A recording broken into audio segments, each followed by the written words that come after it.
এখানে আপনারা জানেন আমাদের পুলিশ ফোর্সের অনেক তাদের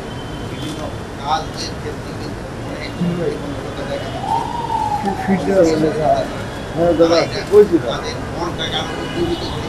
তারা কীভাবে তাদের পুরানো গৌরবটা দিয়ে পায় এই জন্য তারা আগে যে সহমানব পুলিশ এটা যেন বাস্তবে এটা যেন কোনো কাগজ করে যেন আপনাকে এটা সম্বন্ধে তাদেরকে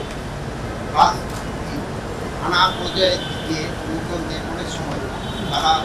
বিভিন্ন কাজের জন্য গিয়া তারা কিন্তু অনেক সময় তাদের যে সমস্যাগুলো সমাধান করতে পারে সমাধান সম্ভব নয় বা তাদের যেন একটা পেশেন্ট ট্রেনিং দরকার কাজগুলি কীভাবে সমাধান করা যায় এটাই কথা। ট্রাফিকের যে একটা সমস্যা আছে এই ট্রাফিকটা আমাদের চাঁদাবাজি কীভাবে বন্ধ করা যায় এটা সম্বন্ধে কথা। যদি চাঁদাবাজিরা যদি বন্ধ হয় জিনিসপত্রের দাম কিন্তু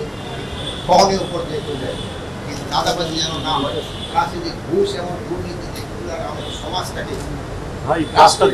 এটা কীভাবে বন্ধ করা যায় এইগুলি সম্বন্ধে তাদের আলোচনা বাট মেইনলি আলোচনা হয়েছে তাদের যে পুরানো ধর্মে যেন পুলিশ যত তাড়াতাড়ি ফিরে দেবে তারা যেন জনবান্ধব পুলিশ হতে পারে। জনগণের একটা আশা তারা যেন জনবান্ধব পুলিশ হতে পারে। আর আমারও একটা আশা এবং আপনাদেরও মনে হয় সবাই আশা একটা জনবান্ধব পুলিশ হতে পারে। আপনাকে আমি একটা অনুরোধ করব আগে পুলিশ কিন্তু মামলা দিচ্ছে এই সময়ে কোনো পুলিশ একটা মামলা দিচ্ছে আগে পুলিশ 10 জনের নাম দেওয়া 100 জনের নাম দিতে কি বলে অজ্ঞাত কিন্তু আজ পর্যন্ত পুলিশ কিন্তু দিচ্ছে এটা কিন্তু সাধারণ পাবলিক পুলিশ একটা এরকম মামলা দেয় আপনি আমার কাছে এই 10 জনের নাম দিয়ে আর 500 জন করে দেয়। এখন যারা মামলা দিচ্ছে এটা তো সাধারণ জনগণ এটা আপনি সাধারণ জনগণকে বলতে হবে ভাই যারা অ্যাকচুয়াল ক্রিমিনাল তারা তো কালকে আমাদের কাছে একজন আসছিল এটা লিখে বলে স্যার আমাদের যে অরিজিনাল দেই তারা আমরা 11 না আমি বলি কেন তার 1 নম্বরে দিই আপনি বলেন না যারা এটা ড্রাফট করতে ওই কার কাছে যায় ড্রাফট করতে আপনারা জানেন এটা কিন্তু আমার পুলিশের কাছে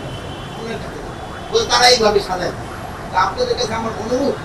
শুধু যারা দোষী তাদেরই নাম অন্য কারোর নাম দিয়ে অন্য কাছের নাম দিলে এটা ইচ্ছে করতে তদন্ত করতে সময়ও বেশি যাচ্ছে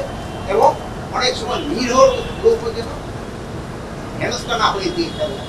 এই জন্য আমরা কিন্তু একটা ভিডিও বলে দিচ্ছি প্লাস আপনাদের এই আমরা পেপারে দিয়েছি বলছি যে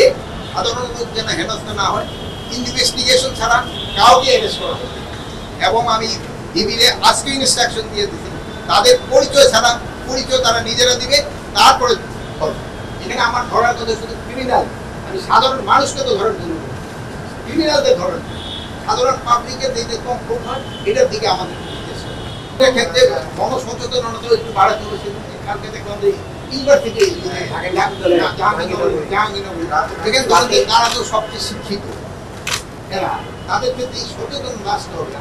মানে হয় একজন অন্যায় করলে তার আইনের হাতে সমর্থ করে কিন্তু এই আইন তো আপনার হাতে তুলে নেওয়ার তার কোনো অধিকার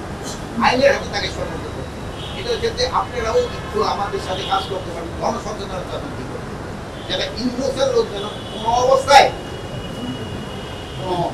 ব্যবস্থা না এই জন্য আমি আপনাদের কাছে অনুরোধ করবো আপনারা চেষ্টা করবেন ভালো থাকেন দোয়া করেন